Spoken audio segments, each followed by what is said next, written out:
आज बात करते हैं भारतेंदु हरिश्चंद्र के एक ऐसे जबरदस्त नाटक की जो 1880 में आया और जिसने सच पूछिए तो पूरे देश में एक हलचल सी मचा दी थी। नाम था भारत दुर्दशा। ये सिर्फ एक प्ले नहीं था, बल्कि एक सोए हुए राष्ट्र के लिए एक बहुत बहुत जोरदार चेतावनी थी। और प्ले की शुरुआत ही इन बहुत पावरफुल लाइनों से होती है।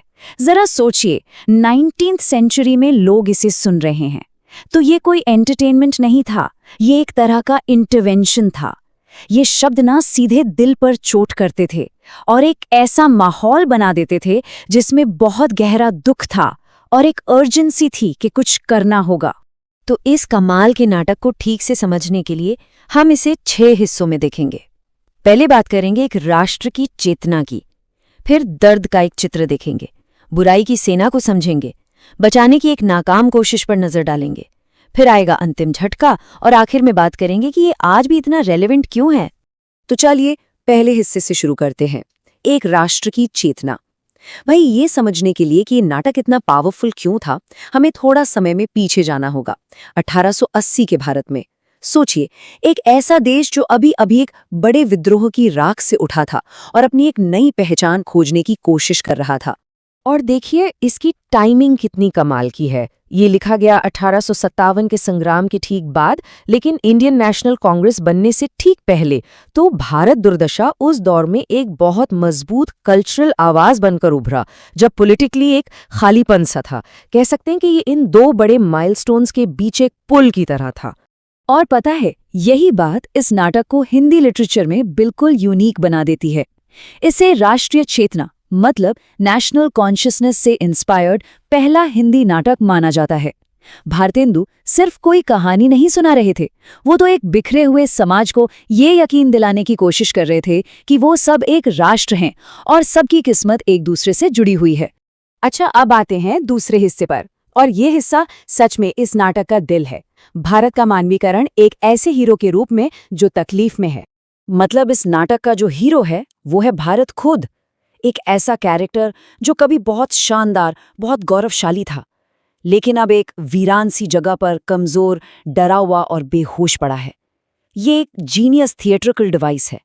भारतेंदु ने देश के एक एब्स्ट्रैक्ट आइडिया को एक जीते जागते, सांस लेते हुए, तकलीफ में डूबे किरदार में बदल दिया। तो ऑडियंस सिर्फ किसी देश का पतन नहीं देख रही थी, बल्कि ऐसा लग रहा था जैसे वो अपने किसी प्रियजन को मरते हुए देख रहे हों।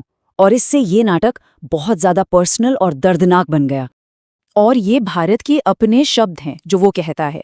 सोचिए, इतनी बड़ी आबादी, 20 करोड़ लोग, और फिर भी अकेलापन, ये एहसास कि कोई हाथ थामने वाला नहीं है। यही इस नाटक का सेंट्रल थीम है। ये एक सवाल खड़ा करता है कि भाई, इतनी बड़ी गिनती का भी क्या फायदा जब कोई जिम्मेदारी लेने को ही तैयार ना हो। तो सवाल उठता है कि भारत के इन सब परेशानियों की जड़ क्या थी। यहीं से शुरू होता है हमारा तीसरा हिस्सा, जो हमें मिलवाता है इस नाटक के बहुत ही यूनिक विलेंस से। और ये विलेंस कोई इंसान नहीं है, बल्कि एलिगरीज हैं, मतलब प्रतीक हैं। और यहीं पर भारतेंदु का जीनियस हमें देखने को मिलता है। जो मेन विलन है वो कोई एक इंसान या ग्रुप नहीं है, उसका नाम है भारत दुर्दैव, यानी भारत की बुरी किस्मत। और उसका लुक, उसका पहनावा, आधा ईसाई आधा मुस्लिम, वो खुद ही उन कॉम्प्लेक्स ताकतों का सिंबल है जो भारत को दबा रही थीं।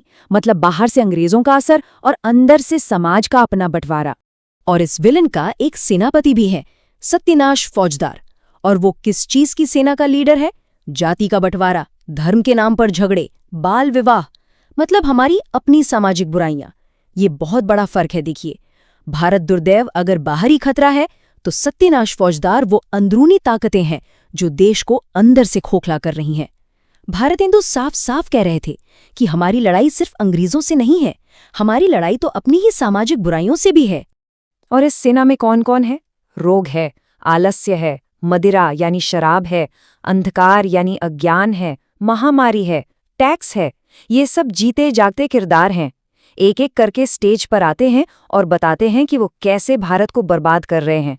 ये एक कमाल का थिएट्रिकल टूल था, जिससे लोगों को भारत के पतन के कारण एकदम साफ साफ और हमेशा के लिए याद हो जाते थे। लेकिन नाटक के बीच में उम्मीद की एक किरण भी दिखती है, और यहीं से शुरू होता है हमारा चौथा हिस्सा, बचाव की एक नाकाम कोशिश।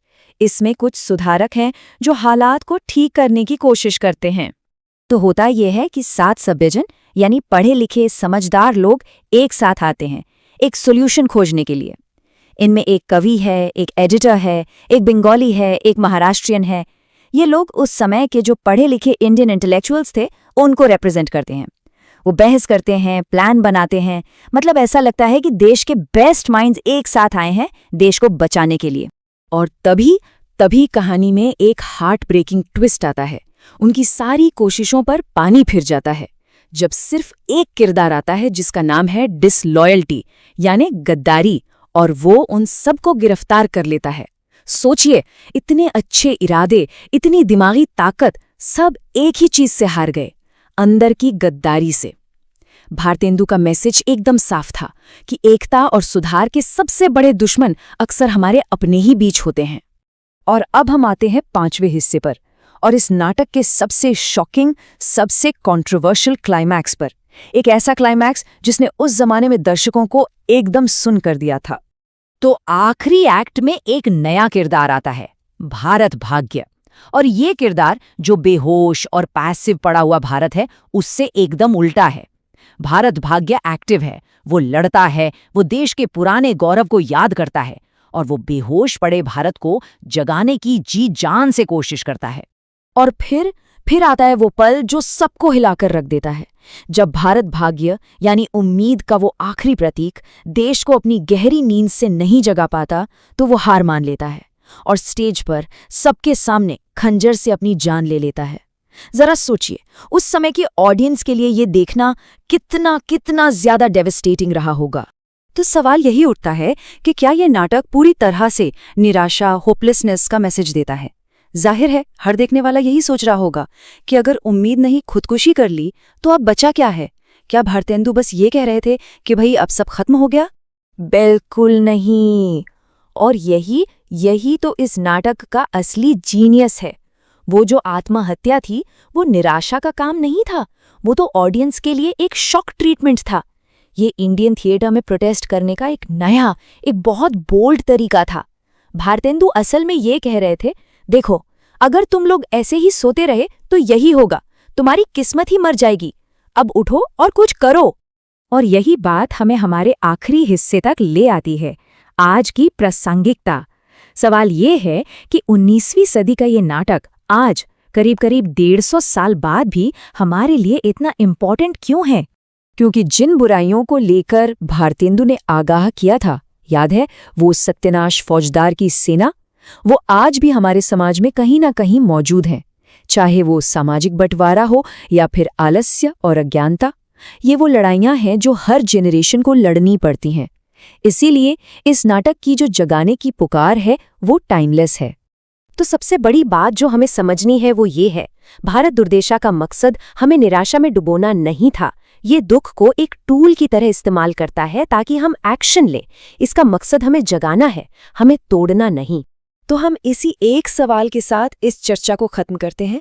इस नाटक के जो प्रतीक हैं वो आज भी उतने ही पावरफुल हैं और ये हमें सोचने पर मजबूर करते हैं कि आज के दौर के भारत दुर्दैव कौन है, वो कौन सी मॉडर्न ताकतें हैं, बाहरी भी और अंदरूनी भी, जिनसे हमें आज लड़ने और उन पर काबू पाने की जरूरत है।